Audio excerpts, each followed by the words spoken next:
Vicksburg Mayor George Flaggs was among the first to implement strict rules when the pandemic started, including a curfew. He recently spoke with our digital correspondent Marcus James about the impact of COVID-19 on the River City.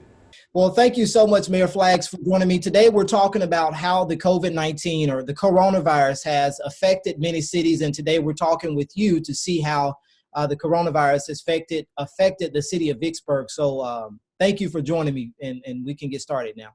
Okay, well, thank you. But let me just say this. I believe I can say it with a straight face that this coronavirus has affected every city, every county, and every state in this nation.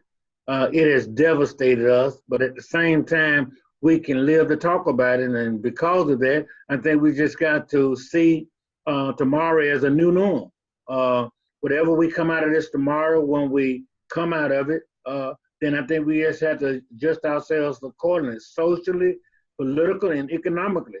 And we talk about socially, it's not going to be the norm. I mean, we're going to have to adjust ourselves to wearing masks because they'll mitigate the spread of the virus and it save lives. Social distance when it's necessary, and how we go to the beauty shop, barber shop, salon, restaurant, churches for that matter. Anywhere we go in the future is going to be different. But I think we, especially the state of Mississippi, I think we're some resilient people, and I think we'll make it. What does it look like for the city of Vicksburg financially? I know a couple of weeks ago you were talking about, you have absolutely no plans of laying any city workers off. Is that still the same scenario or the same case?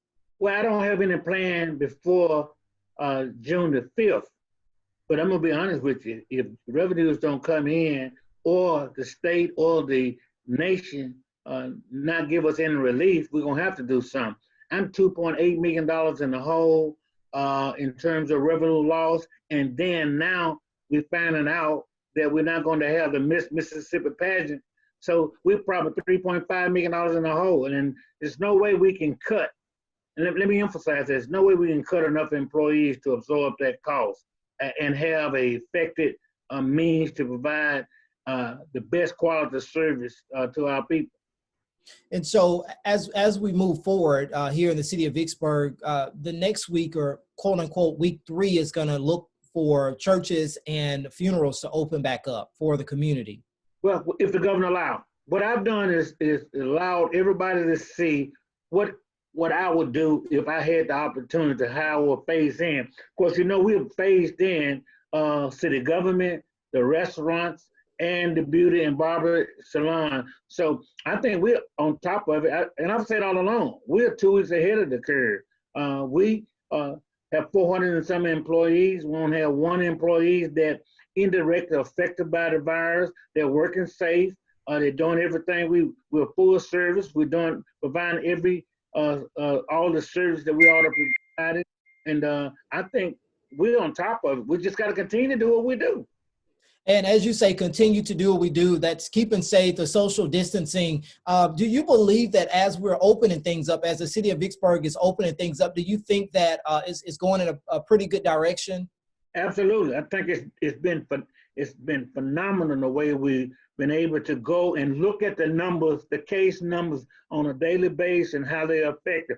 The numbers that we see today was affected of some weeks ago. So I think we're doing great. And a lot of our numbers are impacted by the outlets at Grand Gulf, but now I think we've turned the curve. I think we on a down projection, and think what we need to do now is to continue to practice safe distance, social distance to 6 feet, and wear our masks and sanitize ourselves every opportunity we can. Now, most politicians haven't seen something to this magnitude. Have you seen something like this in your career as being a politician? Absolutely not. I don't think any politician saw this coming unless you was here in the early 1900s, around 1918, when this happened in this country. But those folks that are in a position of authority as relates to politics or elected, they never seen nothing like this. We didn't see this coming. We heard them talk about it, other countries, but we thought America was prepared for this, and when you look at the testing, when you look at the number of people on ventilator, when you look at the number of people that this virus overwhelmed our healthcare system. But I think we learned from this.